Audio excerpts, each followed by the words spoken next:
How to deal with anxiety and depression. The main symptom of depression is usually a persistent low, sad, or hopeless mood, while anxiety mainly involves overwhelming feelings of anxiety, nervousness, and fear. Negative thoughts can take root in your mind and distort the seriousness of the situation. One way is to challenge your fears, ask if they are true, and see where you can take control.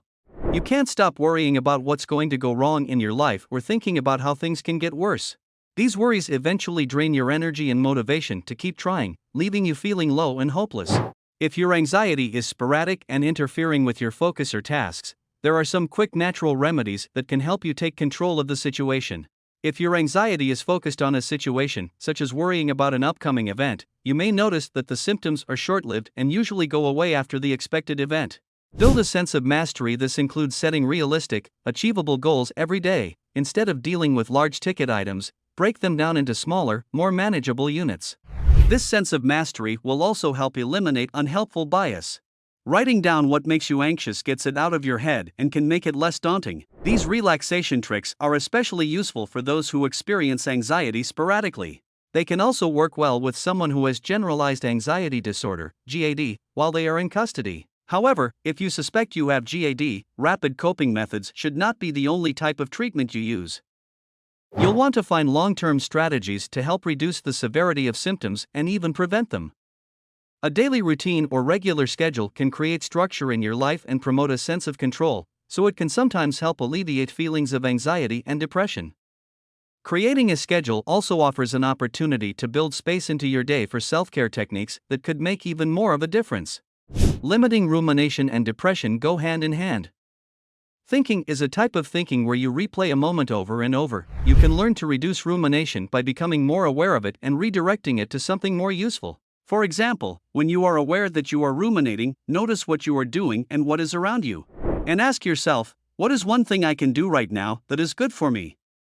Social anxiety prevents you from connecting with people the way you would like to. You want to make new friends, but generally avoid interactions instead. It makes you feel lonely, sad, and guilty, especially when you think about those missed opportunities, but powerless to do anything differently. Anxiety is a normal response to stress and can be beneficial in some situations. It can alert us to danger and help us prepare and pay attention.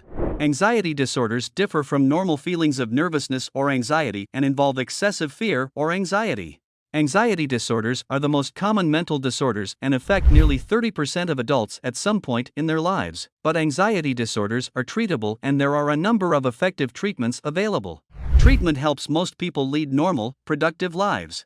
It's also possible to have both depression and anxiety at the same time. A worldwide survey from 2015 found that 41.6% of people reported having both major depression and an anxiety disorder during the same 12-month period.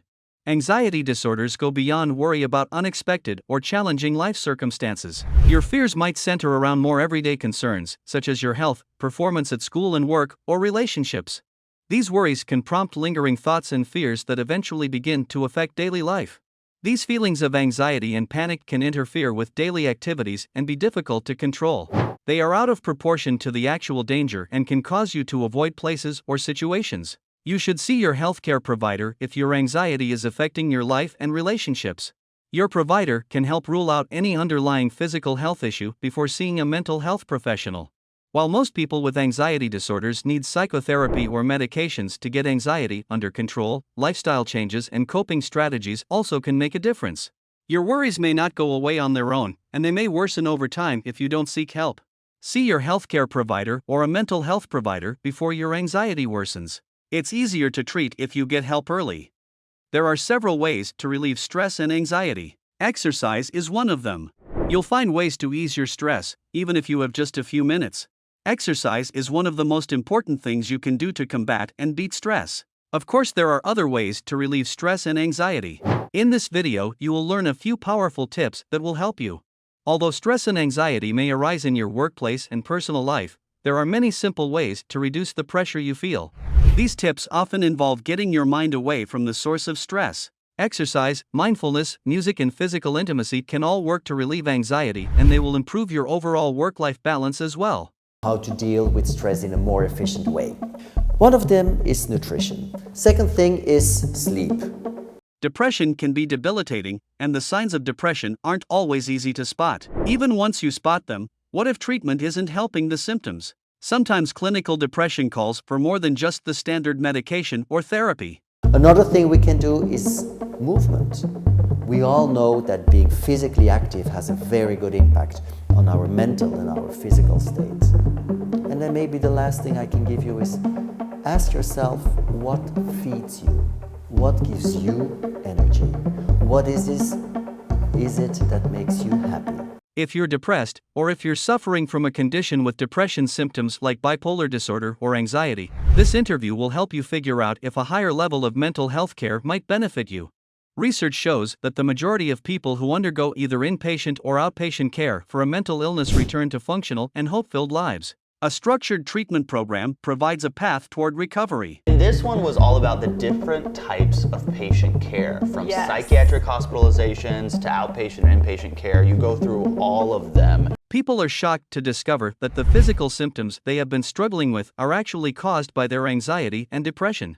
Consider how headaches, sexual problems, memory problems, chronic pain, digestive problems, and more can be related to your mental health. Well, I think when the depression has reached a state of suicidal ideation or even an intent or plan, then definitely you need to go to a higher level of care right away, especially if it's a persistent thought. Sometimes people who are depressed will say, well, I had a flicker of a thought, like maybe I'd be better off dead, but I'm not really going to do anything about it, and also it was just a quick flicker. I mean, maybe they're still okay, but when you find that it's chronic and you can't get rid of it and you're kind of almost obsessing about it, when you feel that level of hopelessness or helplessness, and I think it's time to look into a higher level. Every person is a unique in this world, so we should not compare one to another. By comparing, we can't focus on our work prominently and never achieve something best talent through comparing.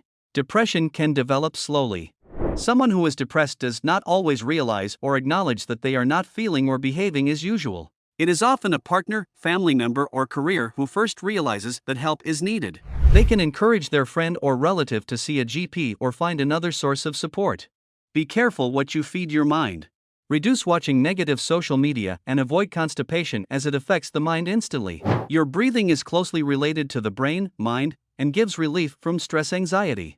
For a relaxed mind, observe the sensations of your incoming-outgoing breath at the entrance of the nostrils for October 15, 20 minutes or more. Take your medication as directed. Keep therapy appointments and complete any tasks your therapist gives you. Consistency can make a big difference, especially when it comes to taking medication. Find out what situations or actions cause you stress or increase your anxiety. Practice the strategies you have developed with your mental health provider so that you are prepared to deal with anxious feelings in these situations. Tracking your personal life can help you and your mental health provider identify what causes you stress and what seems to help you feel better. Don't let worries isolate you from loved ones or activities. You can sit or lay down on the bed. No deep breathing. Don't fight your thoughts. With practice, the mind will relax. Keep a reminder to observe your breath sensations throughout the day and night, anywhere, anytime, before sleep, at work, at home, when traveling, etc., with eyes open or closed. Like me, make breath observing a lifetime habit to have a better life. I hope so. I clear everything, but if you have any questions, you can simply ask me in the comments section below.